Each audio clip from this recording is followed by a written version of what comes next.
A ver, la imagen es potente. Un caza F-35 de Estados Unidos disparando. El blanco, un dron iraní justo sobre el mar Arábigo. Y de repente, ¡pum! La tensión en una de las rutas comerciales más importantes del planeta se va por las nubes. Los titulares se contradicen, las versiones chocan. ¿Qué pasó realmente? Justo esta acción, este disparo, es el que lo empieza todo. Un solo misil que pone al mundo a contener la respiración. Así que en este análisis vamos a meternos de lleno, no solo en qué pasó, sino, y más importante, por qué pasó justo ahora y qué significa todo esto en realidad. Y claro, ahí está la pregunta del millón, ¿no? ¿Estamos al borde de una guerra o esto es algo más sutil, como una partida de ajedrez, pero peligrosísima? Bueno, para eso estamos aquí. Vamos a desarmar este rompecabezas pieza por pieza para que entendamos la foto completa. Ok, para entender bien todo esto, lo primero es lo primero. Hay que separar el grano de la paja, dejar de lado la propaganda, las acusaciones y enfocarnos en lo que sabemos de verdad, con certeza. Vamos a los hechos puros y duros. Aquí están, 5 datos, 5 pilares sobre los que se construye todo. Y lo interesante es que en esto nadie discute, ni Washington ni Teherán. Son los hechos irrefutables. La fecha, quién disparó, a qué le dispararon, dónde pasó y la reacción inmediata del mercado del petróleo. Piénsenlo como si fuera el esqueleto de la historia. Ahora vamos a ver cómo cada lado le pone músculo. Y su propia narrativa, claro. Y ojo a este detalle que parece técnico pero es importantísimo. No era un F-35 cualquiera, era la versión C, la naval. ¿Y eso qué quiere decir? Que despegó de un portaaviones en medio del mar. O sea, Estados Unidos no necesitó pedirle permiso a nadie ni usar bases de ningún aliado en la zona. Tenía autonomía total. Un movimiento estratégicamente impecable. Bueno, ya tenemos los hechos, ese esqueleto del que hablábamos. Pero ahora viene lo bueno, la historia que cada uno cuenta. Y aquí, como se imaginarán, las versiones no podrían ser más distintas. Por un lado tenemos la versión de Estados Unidos, la del Pentágono, que dice, oigan, ese dron estaba haciendo maniobras agresivas, era una amenaza, tuvimos que actuar en defensa propia. Y por el otro lado, la versión de Irán, que es totalmente opuesta. ¿Amenaza? Para nada. Era un vuelo de vigilancia de rutina. Lo que hicieron fue un acto de piratería aérea. Así, con esas palabras. Dos mundos. Y esta analogía del póker, la verdad, le viene como anillo al dedo. Es exactamente eso. Estados Unidos dice que el dron hizo una jugada rara, agresiva, pero no muestra sus cartas, o sea, los datos del radar que lo probarían. Irán, por su parte, jura que su dron grabó imágenes de la flota estadounidense, pero tampoco las publica. Cada uno dice que tiene la mano ganadora, pero nadie la pone sobre la mesa. Un farol en toda regla. Ok, para entender de verdad qué está pasando aquí tenemos que hacer como en los mapas, ¿no? Alejar el zoom. Porque este incidente del dron no salió de la nada. No, es solo una pieza más en un tablero mucho, pero mucho más grande. Fíjense, esto no es un evento aislado para nada. Es parte de un patrón. Apenas unas horas antes de que derribaran el dron, unas lanchas iraníes intentaron interceptar un petrolero en el estrecho de Hormuz.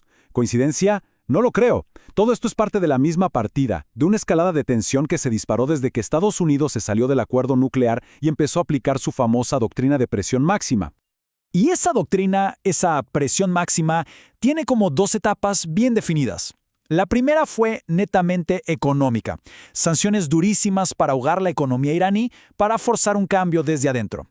Pero bueno, como eso no terminó de funcionar como esperaban, Washington pasó a la fase 2, la presión militar. Aquí el mensaje ya no es solo económico, es un ojo, que no estamos bromeando. La opción militar está sobre la mesa y es real.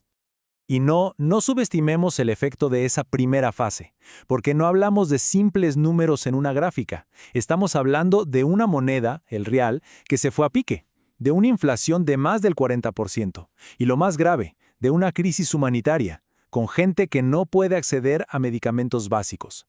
La presión económica sobre la gente de a pie es un arma de guerra potentísima. Pero bueno, en medio de toda esta tensión, de estas dos versiones que chocan, hay un pequeño detalle técnico, una pista si quieren, que lo cambia absolutamente todo, y es la clave para entender qué pasó de verdad. Y aquí la tienen, la clave de todo. Fuentes especializadas como la revista Aviation Space Forces señalan que hay una altísima probabilidad de que el dron estuviera desarmado. Y esto lo cambia todo, porque si no llevaba armas, ¿cuál era la amenaza inminente de la que hablaba el Pentágono? De repente, toda la justificación de la defensa propia empieza a ser agua por todos lados. A ver, pensemos en esto un segundo. Si el dron estaba desarmado, si no era una amenaza militar directa, entonces ¿por qué derribarlo? La pregunta cambia por completo. Ya no fue en defensa propia, sino qué mensaje querían mandar con esto. Nos obliga a mirar toda la jugada con otros ojos. Y claro, desde el punto de vista legal, la cosa se pone color de hormiga para Washington. El derecho internacional es bastante claro en esto. No puedes simplemente derribar una aeronave no armada en aguas internacionales y decir que fue en defensa propia. Sin una prueba contundente de una amenaza real, inminente, el argumento legal se vuelve, bueno, muy débil. Entonces, si la justificación legal se tambalea, ¿cuál es la lógica estratégica que hay detrás? Bueno, aquí es donde empezamos a entender el juego de verdad. Aquí va la conclusión principal. Esto no fue el primer disparo de una guerra. Para nada. Fue un acto calculado, lo que se llama un sondeo estratégico. Básicamente, una forma de tantear al adversario, de ver hasta dónde está dispuesto a llegar. Piénsenlo, al derribar un dron, no tripulado y lo más importante desarmado, Estados Unidos consigue varias cosas a la vez. Primero, traza una línea roja muy clara. Segundo, hace una demostración de fuerza tecnológica. Y tercero, y esto es crucial, lo hace sin causar víctimas humanas. ¿Por qué es tan importante? Porque así evita que Irán se vea obligado a responder militarmente. Perder un dron duele, pero perder un piloto, eso te obliga a escalar el conflicto. Pero, ojo, que Irán también saca lo suyo. Aunque pierdan el dron, logran demostrar que pueden llegar, como se dice, hasta la cocina, que pueden acercarse lo suficiente a una flota naval de última generación como para poner a prueba sus defensas y vigilarlos de cerca. En el fondo, los dos se estaban midiendo las fuerzas. Entonces, primera idea clave para llevarse, esto no fue un calentón, no fue algo impulsivo, fue una jugada de ajedrez fríamente calculada dentro de esa estrategia de presión de la que hablábamos. Cada uno está viendo qué tanto puede estirar la liga antes de que se rompa. Segunda idea, y esta es quizás la más importante de todas. El que el dron estuviera desarmado fue, literalmente, lo que evitó que esto pasara a mayores. Permitió lo que los expertos llaman una escalada controlada. Te muestro los dientes, pero sin llegar a morder de verdad, sin las consecuencias de una vida perdida. Y la tercera idea, que es francamente la más preocupante, estamos viendo un mundo donde las acciones militares ya no son el último recurso, sino una herramienta más de negociación.